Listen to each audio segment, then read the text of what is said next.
السلام علیکم ورحمۃ اللہ وبرکاتہ۔ جو سجدوں میں روتا ہے اسے تقدیر پر رونا نہیں پڑتا۔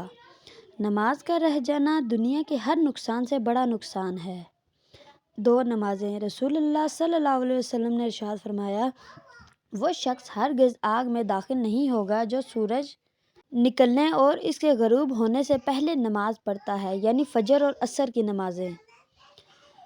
نماز فجر۔ حضرت علی رضی اللہ تعالیٰ عنہ سے کسی نے پوچھا، میں بہت کوشش کرتا ہوں کہ نماز پڑھوں پر اٹھا نہیں جاتا۔ حضرت علی رضی اللہ تعالیٰ عنہ نے ارشاد فرمایا، یہ نیند کی وجہ نہیں ہے بلکہ جو تم سارے دن میں گناہ کرتے ہو وہ تمہاری گردن میں توق، ہاتھوں میں ہتھکڑیاں اور پاؤں میں بیڑیاں بن کر تمہیں اٹھنے نہیں دیتا۔ جب تم نماز نہیں پڑھتے تو یہ مت سوچو کہ وقت نہیں ملا، بلکہ یہ سوچو کہ تم سے ایسی کون سی خطا ہوئی ہے کہ اللہ نے تمہیں اپنے سامنے کھڑا کرنا پسند نہیں کیا۔ اگر نماز کے وقت طواف کعبہ رک سکتا ہے تو تیرا کاروبار اور کام کیوں نہیں؟ نماز کیا ہے؟ بندے کا اللہ سے اس طرح ملاقات کرنا کہ وہ اللہ کے سوا کسی کو نہ جانتا ہو۔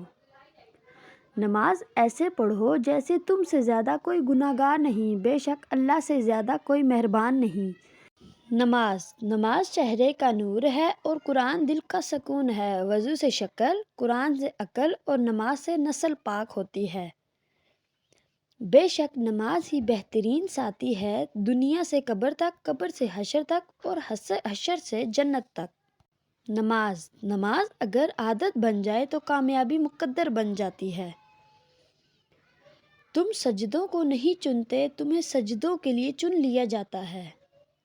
نماز کو محبت سمجھ کے ادا کرو گے تو اللہ پاک اگلی نماز کے لیے تمہیں خود کھڑا کریں گے۔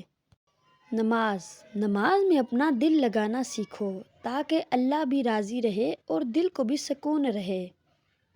نماز بوجھ نہیں بلکہ تمہارے بوجھ کو ہلکا کرنے کا ذریعہ ہے۔ نماز تب سکون دیتی ہے جب تم سکون سے پڑھو۔ یقین کرو نماز پڑھنے لگ جاؤ، اللہ تمہاری ساری مشکلات حل کر دیں گے۔ ایک نماز میں اگلی نماز کی توفیق مانگنے سے بہتر کوئی دعا نہیں۔ نماز شیطان کی شکست اور مومن کی جیت ہے۔ پہلی نماز۔ جب تمہیں اگلی نماز کا انتظار ہو تو سمجھ لینا کہ اللہ نے تمہاری پہلی نماز قبول کر لی ہے۔ رسول اللہ صلی اللہ علیہ وسلم نے فرمایا، جب تم سجدہ کرو تو اپنی ہتھیلیاں جائے نماز پر اور اپنی کوہنیاں زمین سے بلند رکھو۔ ویڈیو دیکھنے کا بہت بہت شکریہ۔ اللہ حافظ۔